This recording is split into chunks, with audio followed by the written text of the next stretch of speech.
നമസ്കാരം സാർ, പേരെങ്ങനെയാ? നമസ്കാരം. എൻ്റെ പേര് ഏലിയാസ്. ആ. എന്തൊക്കെ ബുദ്ധിമുട്ടായിട്ടായിരുന്നു സാർ ഇവിടെ വന്നത്? മെയിൻ എനിക്ക് ട്രിമ്മറാണ്. ട്രെമർ അല്ലേ? കൈ ഇങ്ങനെ ഒന്ന് വെച്ചേ, അതാ നേരെ ഇങ്ങനെ ഒന്ന് പിടിച്ചേ. ഒന്ന് ഓക്കെ.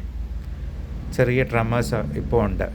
ആദ്യം വന്നതിലും എത്രത്തോളം ഇമ്പ്രൂവ് ചെയ്തിട്ടുണ്ട്? 60% ഇമ്പ്രൂവ് ചെയ്തിട്ടുണ്ട്. കുറവുണ്ട്. പിന്നെ ഉറക്കക്കുറവുണ്ടായിരുന്നു അല്ലേ? ഉറക്കക്കുറവുണ്ടായിരുന്നു. അതിന് മരുന്ന് കഴിച്ചുകൊണ്ടിരുന്നു. പക്ഷെ ഇപ്പോൾ മരുന്നെന്തോ മാറ്റി തന്നു, എന്താണെന്നറിയില്ല. ഉറക്കമൊക്കെ ധാരാളമായിട്ടുണ്ട്, നന്നായിട്ട് ഉറങ്ങുന്നുണ്ട്. ഉറക്കം അധികമാണ് ഇപ്പോൾ. അത് ശരി. അപ്പോൾ ആ ഗുളിക നമുക്ക് പകുതിയാക്കാം കേട്ടോ. പിന്നെ ഭയങ്കരമായ ആങ്സൈറ്റി ഉണ്ടായിരുന്നു അല്ലേ? അത് ടെൻഷൻ മുതലുള്ള കാര്യം തന്നെയാണ്. പ്രമേഹം ഉണ്ടായിരുന്നു, ഷുഗർ ഉണ്ടായിരുന്നു അല്ലേ? HbA1c അല്പം കൂടുതലായിരുന്നു. അപ്പോൾ ഈ എൻ്റെ PhDയുടെ സബ്ജക്റ്റ് തന്നെ പ്രമേഹ രോഗികളിലുണ്ടാകുന്ന ന്യൂറോ സൈക്കോളജിക്കലായിട്ടുള്ള പ്രശ്നങ്ങളും അതിൻ്റെ പരിഹാരങ്ങളുമാണ്. കഴിവതും മരുന്ന് ഉപയോഗിക്കാതെ ഉള്ള ബാക്കി ട്രീറ്റ്മെൻറ്റും കാര്യങ്ങളുമാണ് എൻ്റെ തീസിസിൻ്റെ ഐച്ഛിക വിഷയം തന്നെ. അപ്പോൾ സാറ് അതിന് കറക്റ്റായിട്ടുള്ളൊരു കാൻഡിഡേറ്റ് ആയിരുന്നു, അങ്ങനെ ഒരു സ്റ്റഡി നടത്താനും ഒക്കെ ആയിട്ട്.